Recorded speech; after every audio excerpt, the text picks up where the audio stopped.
2007 Toyota Camry. We're working on getting an alternator fuse out of the fuse box. Okay, first of all, I had to pull out the air cleaning assembly in its various pieces in order to get to what I had to get to.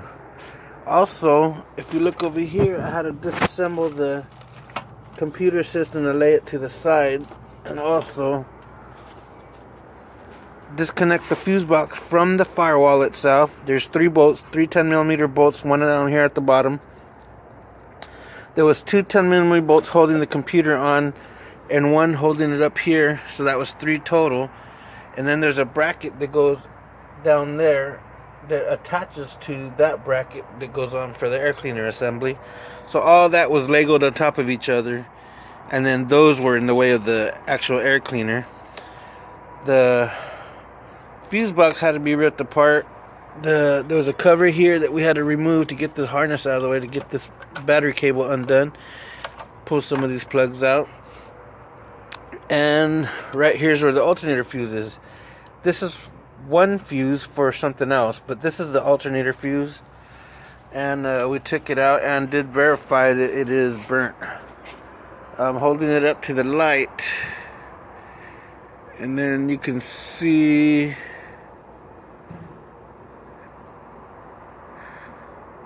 I don't know if you can see it, but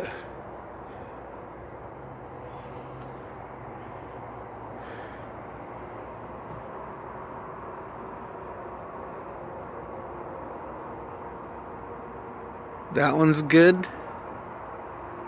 That one's good. So we can adjust. That one's good. That one's good. This one is not. I wish I could get a clearer picture, but the way it burned, when it popped, it left some black gray soot on the plastic, and it's kind of blocking the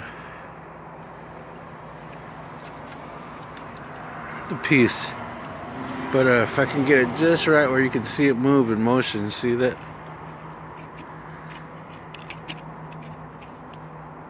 You can see that piece moving there. It's not attached. See if you can see from the back side.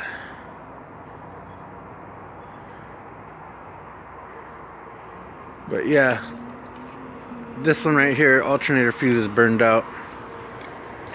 So what we got to do is replace this. Can't replace just that one section, even though all these other sections are good. The whole deal has to be replaced.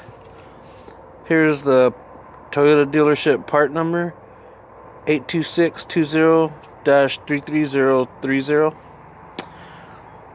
I seen them online for like $30, but I don't know if he wants to wait that long. We'll call tomorrow and see what the dealer says, how much these things are.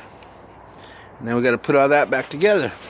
And then that's not the end of the job. After it's all back together, and we still got to see if there's fuses burned on the inside of the car, which this is the only fuse that we're going to have a problem with, because we have to get it from the dealer. All the other fuses, I have them, so you ain't got to worry about that. And then after it's all put together and we get it running, then we'll have to test, being that it was the alternator fuse that's burnt, there is a possibility that it threw a spike of power in the charging system, which burnt this out. But did this burn out soon enough to save the alternator? The alternator may have some diodes that got burned out, and I do see that it's a new alternator, so if it did get burned, then maybe we could just warranty it out. Then you'll just be stuck with the labor on the alternator replacement, which will be like, I don't know, $60, something like that. And we'll go from there. So tomorrow we'll be reassembling it. In the morning we'll have to see if we can get this piece or not. Hopefully it'll be available. Hopefully it's a common occurrence. And once we have the part, it should be ready by 2 p.m. tomorrow. Okay, it's getting kind of late. Calling it a night. We'll see you later, America.